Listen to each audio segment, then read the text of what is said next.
रायगड आणि बनाम या तीन वेगवेगळ्या संस्थांनी मिळून एक मोठ्या प्रमाणावर एक्झिबिशन इथं भरवलेलं आहे। खरं सांगायचं झालं तर हे एक्झिबिशन म्हणजे सर्व शहरवासियांसाठी एकाच रूफमध्ये आपल्या घराचं स्वप्न पूर्ण करण्याची फार मोठी अशी सुवर्ण संधी आहे।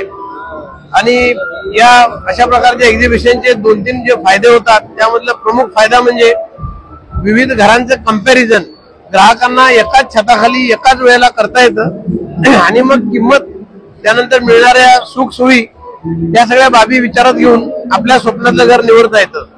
ही ग्राहकांची भूमिका झाली। शहराच्या दृष्टीने विचार करायचा झाला तर शहराची वाढ ही त्या शहरातील विकसित आणि विकास विमुख होणाऱ्या विविध प्रॉपर्टींवर अवलंबून असते। त्यामुळे अशा प्रकारचं एक्झिबिशन जेव्हा एखाद्या शहरामध्ये होतं तर त्याचा फायदा त्या शहर वाढीला होतो, त्या शहराच्या हद्दवाढीला होतो आणि शहरातील विविध सुविधांच्या किंवा विद्यमान असलेल्या कामांच्या दर्जा वाढीबद्दल होतो। अशा प्रकारच्या एक्झिबिशनला माझ्या खूप खूप शुभेच्छा।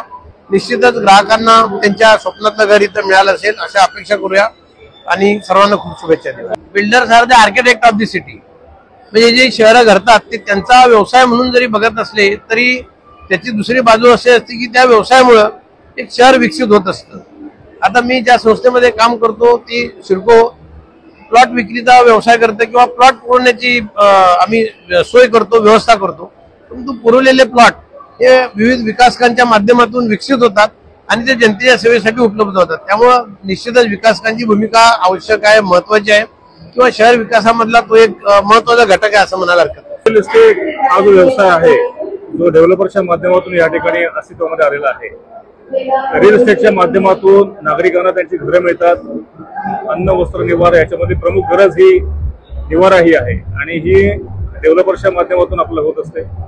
शहर विकासाच्या अनुषंगाने, आर्थिक उत्पन्नाच्या अनुषंगाने यामध्ये रिअल इस्टेट हा फार महत्वाचा भाग त्याच्यामध्ये घेतो। त्यामुळे महानगरपालिका म्हणून जर का आपण बघितलं तर सिडकोद्वारे जे इन्फ्रास्ट्रक्चर तयार करून दिलेलं आहे ते प्रॉपरली ऍज अ सिटी म्हणून ग्रो करण्याच्या अनुषंगाने नागरिकांना सोयीसुविधा देणं या दृष्टीने आणि वेगवेगळ्या कल्याणकारी योजना आपल्या आहेत त्याच्याद्वारे नागरिकांना जास्तीत जास्त फॅसिलिटेट करणं या अनुषंगाने महानगरपालिकेचं जे हे धोरण आहे ते अत्यंत महत्वाचं आहे आणि त्या दृष्टीने पनवेल महानगरपालिका नेहमीच करत आहे।